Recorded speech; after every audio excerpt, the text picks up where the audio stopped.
I would say here we go. Inherited a Google Ads disaster. The boss does not understand me. Here we go. This is a good one. Boy. Okay, you ready? Yeah. Started working at this company 3 months ago. It was pitched like they were actively running a solid Google Ads campaign, but every person who had managed them before was fired. Ooh.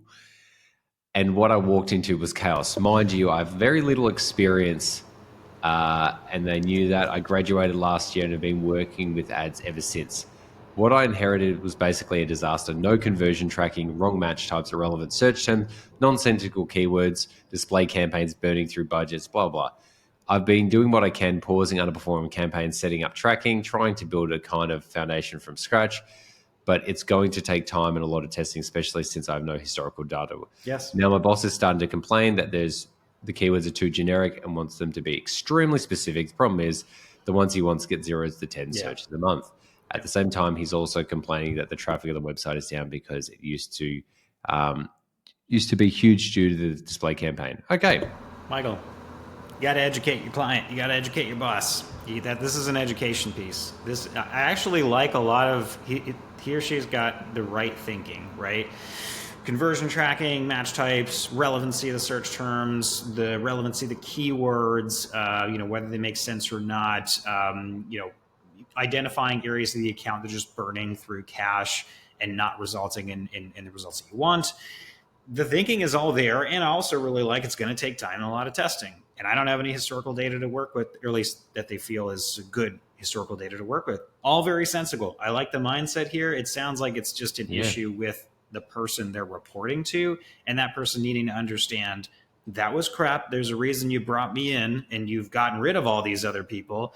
And it sounds like this could be where the person who did the hiring, they're getting in the way of their own success. That would be my theory, because they're probably never, they're one of these guys that maybe get stuck in the past and like, well, we used to do it this way and we used to do this and now it's this. And like the display stuff, you get a ton of traffic and it sucks and you don't want that and you're wasting money. Do you want to waste money? Okay, go ahead and waste money. No, but the clicks, bro, more clicks means more opportunities. There's a logical cause and effect. No, I want good people to want to buy something to walk into my store. If I'm paying people to walk into the store, I only want people that are going to want to buy something, that are ready to buy something, or at least very soon wanting to buy something. So this really sounds like an education piece. Yeah, man. I think this is like, and a lot of the comments say the same thing. I think what's really good is it's interesting that so many people have been fired before when there was no conversion tracking, wrong match types, irrelevant searches.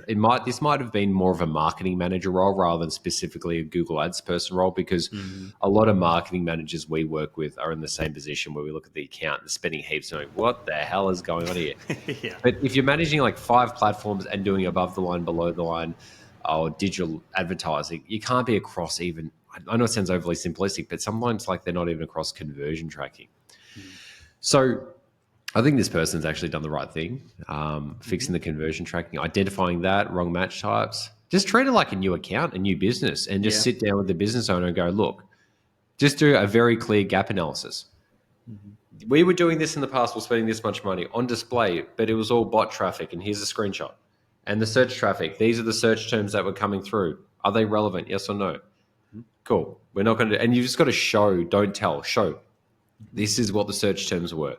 This is what the display networks were. Do you think that's relevant? No, that's stupid. Yeah, I know. That's why I'm here to fix it. And then they're going low search terms. And then they could go, well, what we'll do is we'll have a campaign for these very high intent terms, and we'll give it its own budget, and you'll see the search terms. I'll show you the impression shares. So then you know that we're bidding $15 a click on this, and the impression shares at 80%. And that even though it's low search, we're maximizing that. And then we're doing the other stage of the funnels or campaigns that are more broad. That way, rather than putting them in the same campaigns, you want to segment them by campaigns, so then you can give its own budget, its own line item. It's showing all the metrics. So when the boss asks, you go, look, the impression shares at 80%, the cost per click's here. We can't spend any more. Like, we can't create more search.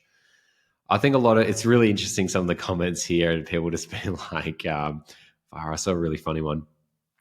I think a lot of people just like get out of this job. And I think the reality is this is something you just give to an agency, And loud lawfulness. I don't know if this sounds like maybe they could be working for a law firm. I don't know. Um, yeah. Oh, there we go. This person said maybe like Quantum Wolf 99. I'd create a presentation showing the difference between the old setup, high traffic, zero conversions versus what you're doing. Focus on metrics that matter. Yeah, I just think for something like this, you just be rebuilding it from the base up. Literally treat it like a new campaign. Proper conversion tracking, high intent keywords, maximize that as much as possible, and then based on whatever data comes through. But like trying to, if the boss is really focused on like the clicks are going down, you either try and like win them over with education, but sometimes people like that, they'll understand in the moment and then they just go to their old unconscious programs again. So yeah, that's my lasting thoughts on that. Yeah. Not all impressions and not all clicks and not all conversions are good No. metrics. There are good clicks and there are bad clicks. There are great customers and there's customers that weigh down your sales team. You got to be choosy. You're paying a lot of money to play this game. That is online advertising. So if you are the owner of this company and you're the guy putting whoever this person is managing it through the ringer, it sounds like you got a good one. So take care of this person. Listen to them. I think they've got the right mindset for managing this account. Let them do their thing. I know it's going to suck along the way, and that's all part of this. You've got to pay to play. You got to pay to learn. As long as you got the right person behind the wheel, you're going to get to where you want to go. You just got to trust them. Nice one.